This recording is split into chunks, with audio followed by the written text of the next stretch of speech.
Hello guys, my name is Prince and this is Math Center. Subscribe to my YouTube channel for more videos. Post your comments and questions on my social media handles and I'll respond to it.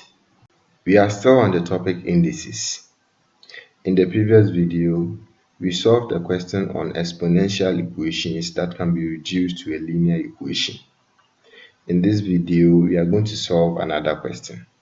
So let's consider our question for this video. We have 4 exponent x plus 2 is equal to 8 exponent x minus 1. And we are going to find the value of x in this equation.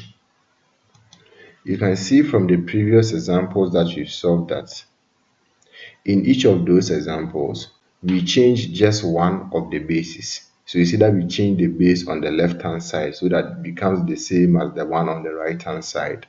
Or we change the one on the right hand side so that it becomes the same as the one on the left hand side.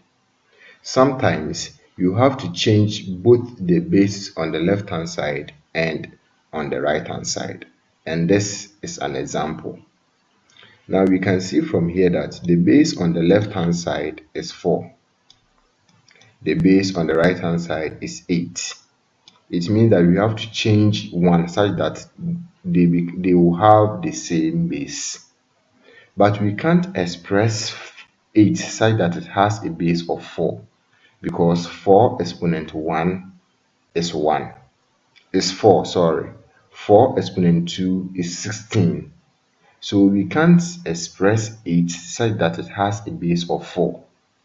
When that happens, we also can't express 4 such that it has a base of 8.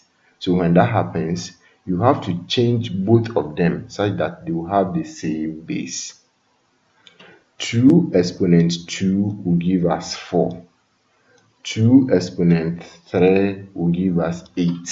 So you see, if we use 2 exponent 2 for 4 and we use 2 exponent 3 for 8, both the term on the left hand side and the term on the right hand side will have the same base, and that is what we want to achieve. So the main goal here, as I've been saying all along, is to make sure that the term on the left hand side and the term on the right hand side has the same base. If you can't change the one on the left hand side to have the same base as the one on the right hand side, or you can't change the one on the right hand side to have the same base as the one on the left hand side, then it means that you have to change both of them so that they will all have the same base. So in this example, we can change 4 to 2 exponent 2.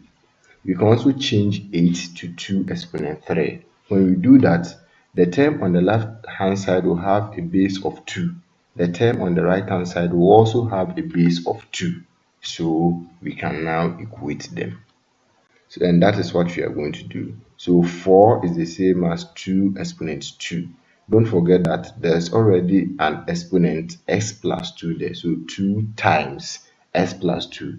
And because x plus 2 is a binomial, we explained in algebra that if you have a single term multiplying a binomial, you put the binomial in a bracket. A binomial is a term with a mathematical expression with two terms. So here we have x and 2, so x plus 2. So we are going to put the one with two terms in a bracket.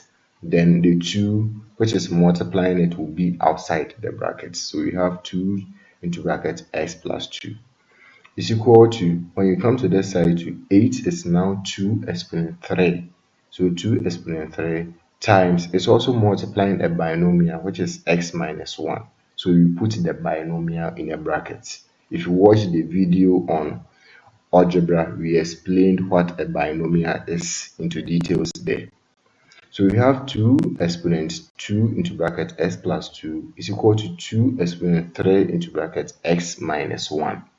So the base on the left hand side is 2, the base on the right hand side is 2. We can equate the exponents. The exponent on the left hand side is 2 into bracket x plus 2. The exponent on the right hand side is 3 into bracket x minus 1. So we have 2 into bracket x plus 2 is equal to 3 into bracket x minus 1 because the bases are the same. This is a linear equation, so we solve this linear equation.